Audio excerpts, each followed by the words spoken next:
السلام علیکم ورحمت الله. د انګلیسي ژبې آنلاین زده کړو ټولو مینوالو ته سلامونه او احترامات. الله دې وکړي چې ټول روغ جوړ او د صحت جامې مو پر تن وي. دوستانو، مخکې موږ د انګلیسي ژبې د مرکباتو توري او د هغوی په وزنو باندې خبرې وکړې. نن انشاءالله چې حروف سایلنت حروف باندې خبرې کوو، یعنی کله حروف یا د انګلیسي توري یعنی کله بې اوازه کیږي، یعنی اواز ولې نه ورکوي، او چې اواز نه ورکوي د اواز علت څه شی دی، یعنی کله چې اواز نه ورکوي که ونه لیکل شي څه تغیرات ته ځي یا ولې لیکل کیږي. نو انشاءالله نن به په دې باندې جزئیاتو خبرې کوو. مرګلو میسیجونه او پیغامونه مې مخستی دي. تاسو د ټولو نه ځانګړې مننه چې تاسو دلچسپي او علاقه لرئ. ملګري ډېر میسنجر ته پیغامونه کړي وو او خوشحاله وو. البته بس ستاسو خوشحالي د ستاسو زده کړه د ستاسو پرمختګ زما یوازینۍ هیله دی. الله دې اجرونه درکړي. بس انشاءالله العزیز نن درس شروع کوو، د هغه باندې خبرې کوو په سایلنت حروفو باندې. خو مرګلو یو ځینې مرګلو دغه کړي و چې تاریخ غلط لیکل شوی دی. یو خبره وکړم چې د امریکې اداري سیستم مطابق اول میاشت لیکل کیږي، بیا ورځ او بیا کال. نو که زه لیکم چې 0107 دا معنی نه چې د اوومې میاشتې اول تاریخ دی، دا معنی چې د اولې میاشتې اووم تاریخ دی. یعنی اول د امریکې اداري سیستم مطابق اول میاشت لیکل کیږي. ځینو ته دا تشویش نو په هغې خاطر مې دا خبره وکړه. نو نوره انشاءالله العزیز مستقیم درس موضوع ته داخلیږو، هغه ځکه چې بله د مرکباتو ویډیو وه نسبتا اوږده شوې وه، او په مرکباتو کې یو دوه نور توري باندې هم خبرې کوم او هغې نه شاته بیا سایلنت حروف ته داخلیږو انشاءالله. ښه، زه به دغه کامره تختې ته واړوم. ښه، نو اول مرګلو اول خو به زه دغه تاریخ واچوم چې د اولې میاشتې 10 تاریخ دی 2019 کال. نو اوس ملګرو مرکباتو کې چون ویډیو ډېره اوږده شوې وه او دې په خاطر چې ډېره اوږده نه شي، ما ځینې مرکبات البته پاتې شوي وو، هیر شوي مو. نو هغه غواړم مختصرې خبرې وکړم. په سی موږ وویلې چې سی په خپل ذات کې د کاف اواز ورکوي، خو کله چې دلته سی نه شاته ای آی یا وای راشي نو دغه صورت کې بیا سی د سین اواز اختیاروي. دغه خبرې مو وکړې، هغې سنټر سایکل او سیرکل دا مثالونه موږ ورکړه. اوس که چېرته د سی څخه شاته یا وروسته دلته آی راشي، دغه سی خو د سین اواز ورکوي، دا خو موږ دلته ویلې. خو که چېرته دلته ای راغله، معمولا په دغه صورت کې دغه سی بیا د شین اواز هم اختیاروی شي. بیا متوجه مرګرو، سی آی د سین اواز، خو که چېرته ای دغه ای وویل ورڅخه راشي، په دغه صورت کې دغه سی چې دی سی د شین اواز هم اختیاروی شي. مثلا زه یو څه مثالونه، مثلا سوشیل وګورئ، دلته سی راغله، سی نه شاته آی دی، دا سین اواز، خو که ای راغله دلته د شین اواز وکړو. سوشیل سوشیل معنا لکه اجتماعي، سوشیل لکه موږ وایو چې اجتماعي سوشیل میډیا که نه. همداسې مثلا که زه ووایم چې پروینشل، پروینس ولایت ته وایي، که داسې ولیکم دا ولایت، پروینس ولایت. که دا زه تپا کړم دلته آی ای ایل، نو دغه ځای کې آی ای ای سی آی ای راغله، نو دلته د سی د شین اواز اخلي. پروینشل ولایتي. نو پروینشل مثلا افیشل سوشیل په هر ډیرو مواردو کې کله چې یا مثلا سپیشل وګوره سی آی ای راغله، نو دغه ځای کې دغه سی د شین اواز اختیار کړی دی. نو کله چې مثلا سی آی ای راځي، په دا ځای کې سی د شین اواز اختیاروی شي. دا د مرکباتو یعنی تیر درس یو جز و چې پاتې و. بل ملګرو یو بله برخه البته هغه زه درته ووایم د ایس په برخه کې وه. موږ ایس په باره کې خبرې کړې وې، خو ایس یو برخه ایس آی او دغه درې توري کله یو ځای کېږي مختلف اواز اختیاروي. ایس آی او دا د ژ اواز اختیاروی شي. ژ دا انګلیسي کې ډېر کارول کېږي دغه اواز، ځکه چې دا د اسم د علایمو نه یو علامه دی. نو کله چې ایس آی او ان زه ووایم، د ان خو د نون اواز اختیاروي، نو دا معنی چې ژن. نو ژن دغه د اسم د علایمو نه یو علامه دی چې دا اکثره په اخر د اسم کې یا په اخر د یو کلمې کې واقع کېږي، هغه اسم دا ښیي چې دا اسم دی. مثلا زه ډېرو کې که زه وایم چې ویژن. نو دغه چې دی د ژن اواز یې ورکړو ویژن. یا مثلا موږ لکه وایو چې ټیلیویژن. ټیلی ما مخکې خبره وکړه، ټیلیفون، ټیلیکام، ټیلیویژن. ټیلی لرې ته وایي، لرې، او ویژن ننداره چې لرې نه ننداره دی یو شی کې ویژن. یا مثلا دغسې ډېر دي. نو کله چې SION راغلی وي نو تاسې به هغې ځای کې د ژن معنا ته ژن اواز ورکوی شي. نو اوس اصلا موضوع ته داخلیږو. دا د تیر درس البته چې ویډیو دی په خاطر چې اوږده شوي نه وی، دا تیر درس و. نن سایلنټ ته داخلیږو. اصلا موضوع د درس نن سایلنټ دی چې کله یو توری اواز نشي ورکوی، لیکل کیږي ولی اواز نه ورکوي، نو سایلنټ هغې ته سایلنټ وایي، یعنی بې اوازه چې اواز نه ورکوي. اول موضوع، اوله خبره ای ته راځو. ای په اخر کې ملګرو کله چې ای په انګلیسي ژبه کې کله چې ای په اخر د کلمې کې راشي هغه اواز نه اختیاروي مګر په ون سیلیبل ورډز کې، یعنی هغه کلمه چې یو سیلیبه وي، یو سیلیبل لري، یو موج د خولې نه، هغې کې د ای تلفظ کېږي. ځکه تلفظ کېږي چې بله چاره نشته، دې په خاطر که ای تلفظ نشي هغه بالکل اواز نشي اختیاروی. نوره په اخر کې دا اواز نه لري. مثلا که زه وایم چې مثلا سموک، مثلا زه سموک ووایم، دغه ای نه تلفظ کېږي اخر کې. دا مثلا دلته واویل اواز شته، دلته بل واویل اواز شته، نو دا نه تلفظ کېږي. سموکي داسې به نه وایي. مثلا زه که اوس یو بله کلمه مثلا په هغې کې مثلا ووایم یو ای ولیکم، هغه به نه تلفظ کېږي. خو که زه وایم چې شي، وګوره شي کې تلفظ کېږي. ځکه که زه چېرته د ای لرې کړمه نو دغه کوم بل واویل اواز نه لري چې دغه کوم اواز اختیار کړي. نو دې کې پوشي، پووي، پوهي، پومي، مثلا دغسې په دغو کې بالکل دا چې تلفظ نشي، د خاص یو حرف راځي. نو خاص یو حرف یو معنا نشي لرلی، ځکه دا کنسونینټ دی. نو حتما یو واویل ساوند، یو واویل باید وي چې هغه معنا ولري او یو اواز تشکیل کړي. نو په دې خاطر کله چې مثلا ون سیلیبل وي او بل د واویل اواز نه وي، دې کې د واویل ون سیلیبل دی خو بل د واویل اواز شته، په دغو کې بل د واویل اواز نشته. نو په دې اساس دغه ای چې دی یعنی اواز باید ولري. نو مرګلو دې په خاطر چې ځینې وخت کې مثلا تاسو ته به پوښتنه پیدا شي چې ښه هر کله چې مثلا یو حرف اواز نه لري ولې لیکل کېږي؟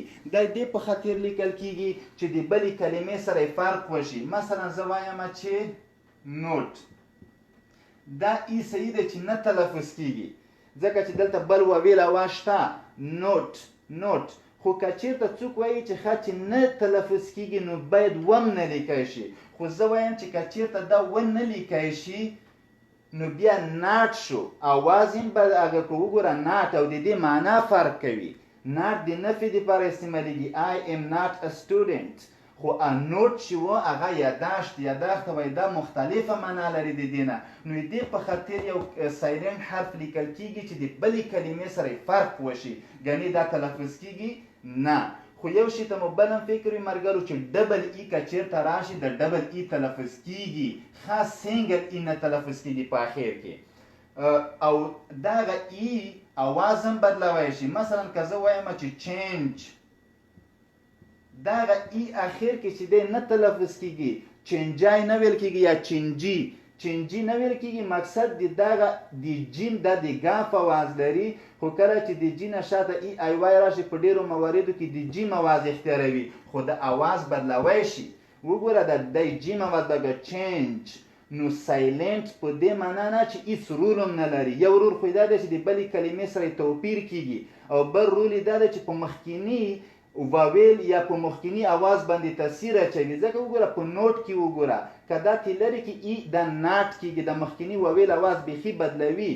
او که چېرته دغه مثلا ورواچوي نوټ او که لري کې ناټ، نو مخکینی او د دې باندې د جیم اواز باندې دا ګاف کېږي، که دا تی لري کې که ای ورواچوي دا جیم کېږي. مقصد بیا هم تاثیر کوي په اواز باندې مقابل نه. خو ډبل ای چې چېرته بیا تلفظ کېږي لکه امپلوی، په دې کې خامخا مرګلي یو پوښتنه وکړي اکسپشن په هره ژبه کې شته. خو مثلا که ووایي چې ریسیپي، د ریسیپي کې خو دا تلفظ شوی دی پی، زه به ووایم چې دا د انګلیسي کلمه نه دی.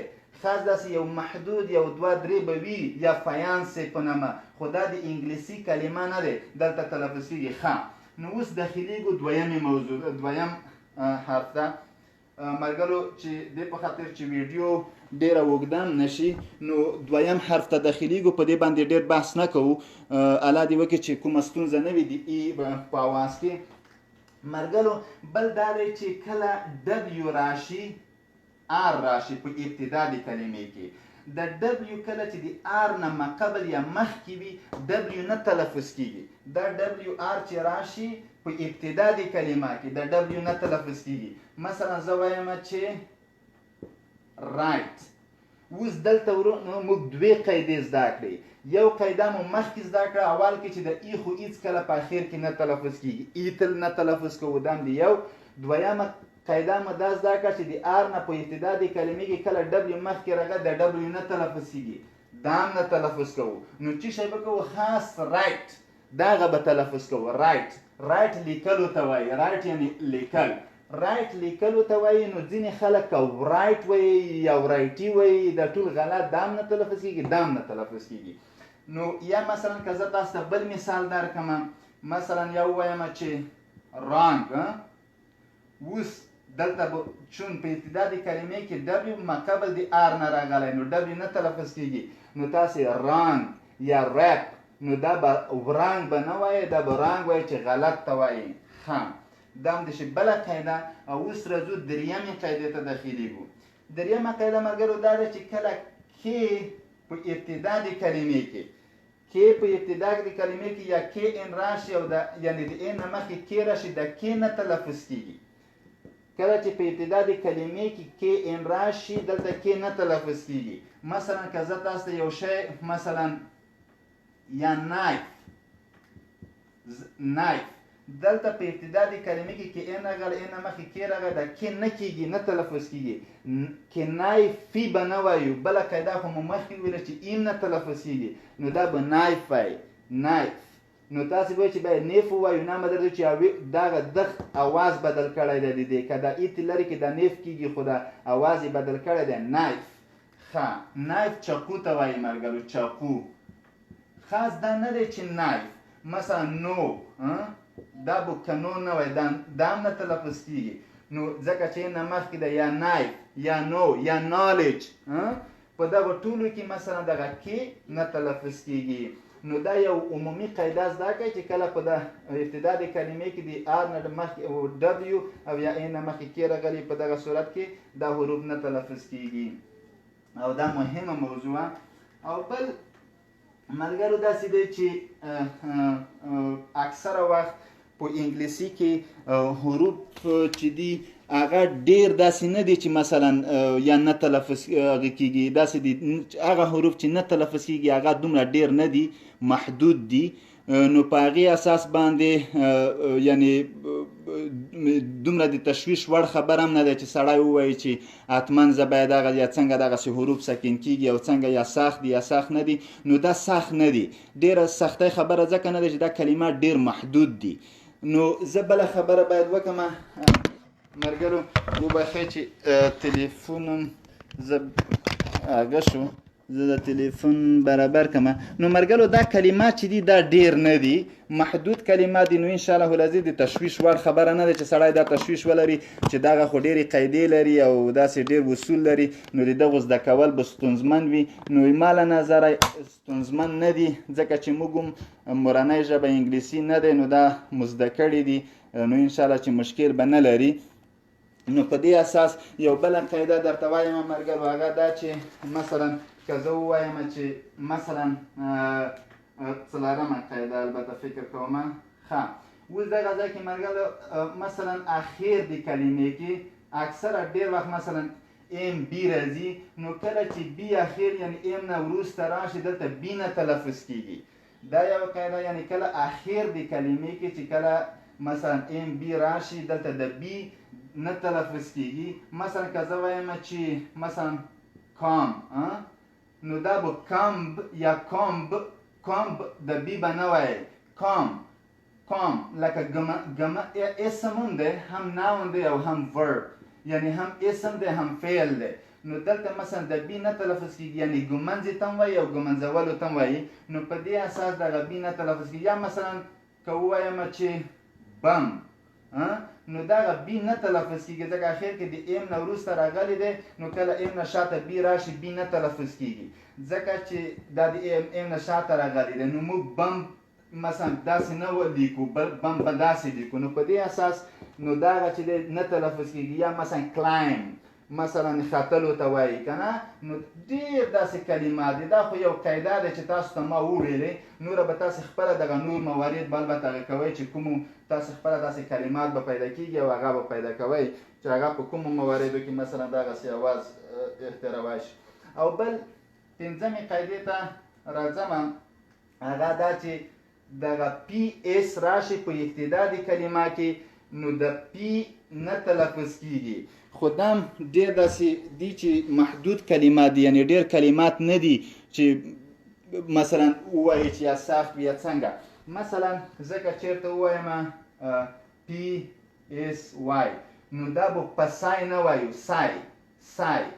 سای مثلا که سایکالوجي ووایو که نه ما درته وویل چې سی اچ د چی اواز ورکوي. خو ځینې یوناني کلماتو کې د مثلا یا مثلا فرنچ او لاتین دغو کلماتو کې دا د کاف لکه کیمستري ما تاسو مثال درکړی و د کاف اواز هم ورکړل شو. نو دا به سایکالوجي لکه روانشناسي ته چې وایي که نه نو د پی دلته نه تلفظ کېږي ځکه چې د اس نه مخکې په ابتدا د کلمې کې راغلی. نو په دې اساس ملګرو دغه ځای کې پی نه تلفظ کېږي.